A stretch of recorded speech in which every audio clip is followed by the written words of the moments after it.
अस्सलाम वालेकुम। Easy cooking with Rehana में आपका स्वागत है। आज हम भरवा भिंडी बनाने जा रहे हैं। ये भिंडी मैंने पाव किलो ले लिया है। इसको अच्छे से धुल के मैंने कपड़े पर इसको सूखने के लिए रख दिया है। इसके लिए हम जब सूख जाएगी अच्छे से भिंडी तो हम इसका ये टॉप निकाल देंगे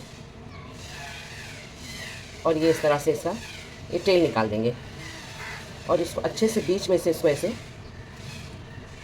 स्लिट कर देंगे। स्लिट करने के बाद में भी हमको इसको फिर से हम इसको पंखे के नीचे रख देंगे इस तरह से। देखिए कभी कभी इसमें कीड़ा होता है। ये देखिए ये छोटी छोटी कौली कौली भिंडी मैंने ले लिया है। इस तरह से मैं सारे इसकी टेल और इसका हेड दोनों निकाल देंगे और इसको अच्छे से बीच में से स्लिट कर देंगे। ये देखिए इस तरह से। ये बहुत ज़्यादा चिपचिपी होती है भिंडी, इसलिए इसको हमको इस तरह से इसका स्टेप करना और इसके बाद में भी हमको इसको पंखे के नीचे रखना है ताकि थोड़ी सी और सूख जाए। मैंने थोड़ा सा बेसन रख दिया है भूनने के लिए। ये देखिए मैं हमेशा भून के रखती हूँ बेसन। मैंने बेसन भूना है, ये अच्छा भून जाएगा उसके बाद में हम इसको रख देते हैं। कभी भी अचानक हमको सब्ज़ी कोई बनानी है जिसमें हमको बेसन डालना है तो ये फ़ौरन काम आ जाता है, झटपट बन जाता है। तो ये बेसन को मैं भून के रख रही हूँ। इसमें से हमको सिर्फ 4 टेबल स्पून लेना है। जब मैं इंग्रेडिएंट्स बताऊँगी तब आपको बताती हूँ। ये थोड़ा सा प्रिपरेशन हमारी पहले होती है तो ये हमको कोई भी भिंडी बनाना हो या कोई भी सब्ज़ी बनाना हो तो बहुत आसान हो जाता है। ये हो जाएगा और ये भिंडी मैंने पूरी सुखा लूँगी, कट कर लूँगी, फिर मैं आपको मसाला बताती हूँ।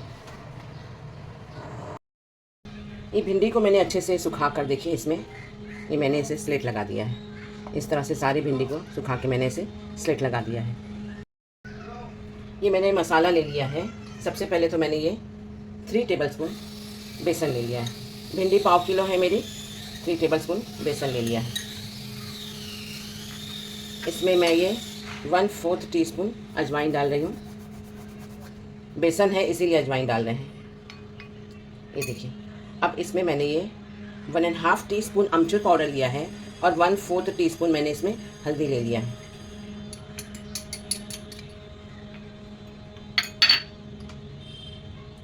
सौंफ को दरदरा सा मैंने पीस कर रखा है।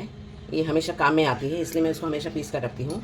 इसको मैंने भूना नहीं है, ये ऐसे ही है। ये 1 टीस्पून है। 1/2 टीस्पून मैंने गरम मसाला लिया है। 1/2 टीस्पून मैंने ज़ीरा पाउडर ले लिया है। रोस्टेड भुना हुआ ज़ीरा पाउडर है ये। 2 टीस्पून भर के मैंने ले लिया है धनिया पाउडर। ये देखिए मैंने 1/4 टीस्पून से थोड़ा कम मैंने ले लिया है ये अपना सादा वाला नमक और 1/2 टीस्पून मैंने ले लिया है ये काला नमक। 3 टीस्पून मैंने इसमें कश्मीरी लिया है। अगर आपके पास में कश्मीरी मिर्चा नहीं है तो आप 1.5 टीस्पून अपना सादा वाला मिर्चा पाउडर डाल सकते हैं। इसको हमको सबको अच्छे से मिक्स करना है और हम इसको भिंडी में भर लेंगे।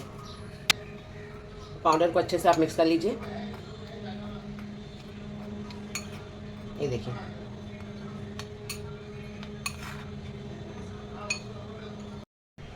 देखिए इसमें 1 टीस्पून मैंने तेल भी डाल दिया है ताकि भिंडी में भरने के लिए हमको आसानी हो जाए। घर में सारी चीज़ें अगर मौजूद है तो इसको बनाना बहुत आसान है।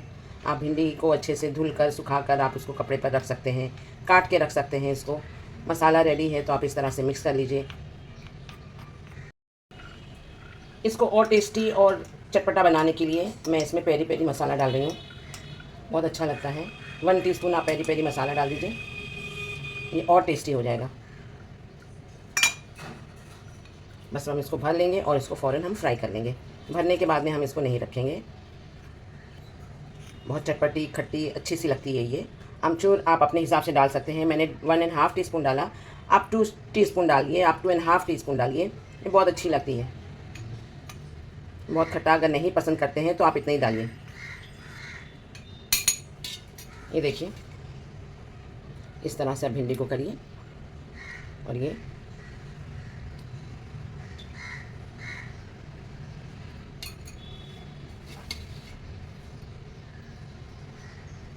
अच्छे से भरिए अंदर।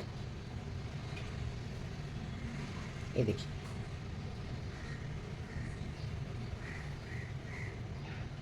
ये देखिए इस तरह से भरिए। ये बहुत कौली बहुत अच्छी भिंडी है, ये छोटी छोटी सी।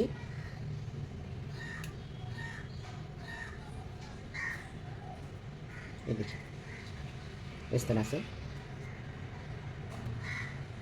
आप जब मैंने सूखा मसाला इसमें मिक्स किया था तो आप वो सूखा मसाला बनाकर आप डिब्बे में करके रख सकते हैं। जब भी आपको कोई भी भरी हुई चीज़ बनानी है, भिंडी है, करेला है, झटपट बनाने वाली चीज़ रहेगी, आप इसको फ़ौरन बना सकते हैं। ये देखिए, इस तरह से मैं सारे भिंडी मेरे रेडी कर लेती हूँ। ये देखिए, मैंने सारी भिंडी को अच्छे से भर लिया है, ये देख सकते हैं आप। बहुत अच्छे से आप भरिए और ये सब हम अभी कढ़ाई में डालेंगे। ये देखिए, कढ़ाई में मैंने 2 टेबलस्पून भर के मैंने तेल डाल दिया है। बिस्मिल्लाहिर्रहमानिर्रहीम। ये देखिए, भिंडी बहुत कौली है, बहुत अच्छे से गल जाएगी।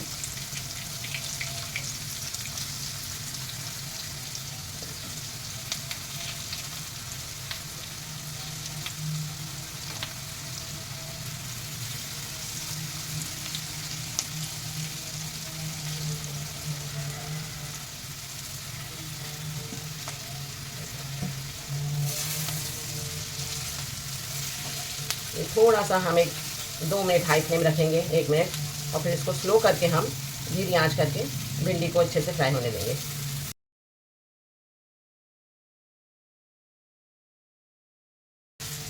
फ्लेम स्लो कर रही हूँ मैं, नहीं तो हमारे मसाले जल जाएंगे। एक बार आपने मसाला भर लिया भिंडी में तो बिल्कुल भी टाइम नहीं लगता है।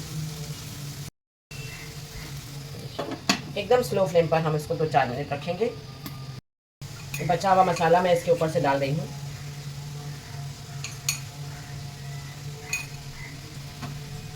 बेसन हमारा भुना हुआ है, इसलिए कोई चीज़ कच्ची नहीं रहेगी।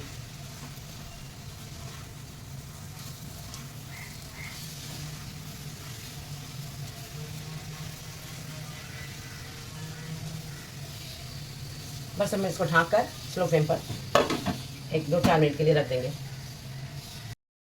ये देखिए, हमारी भिंडी एकदम रेडी हो गई है।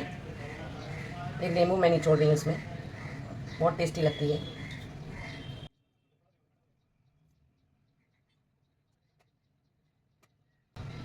और ये हरा धनिया इसमें डाल रही हूँ।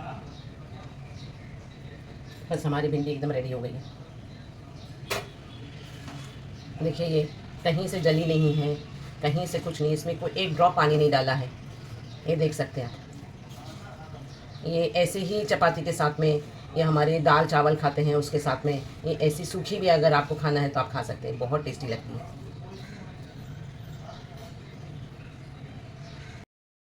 ये देखिए, हमारी चटपटी तीखी खट्टी ये भिंडी तैयार है हमारी। ये बहुत टेस्टी बनी है। ये देखिए, इस तरह से इसके अंदर का मसाला भी बाहर नहीं निकला है। आप इसको ज़रूर ट्राई करिए, मुझे कमेंट में बताइए कि आपको ये भिंडी कैसी लगी। अगर आपको पसंद नहीं भी आएगी तो भी आप मुझे कमेंट करके बताइए कि आपने ये बनाया वो सही नहीं है।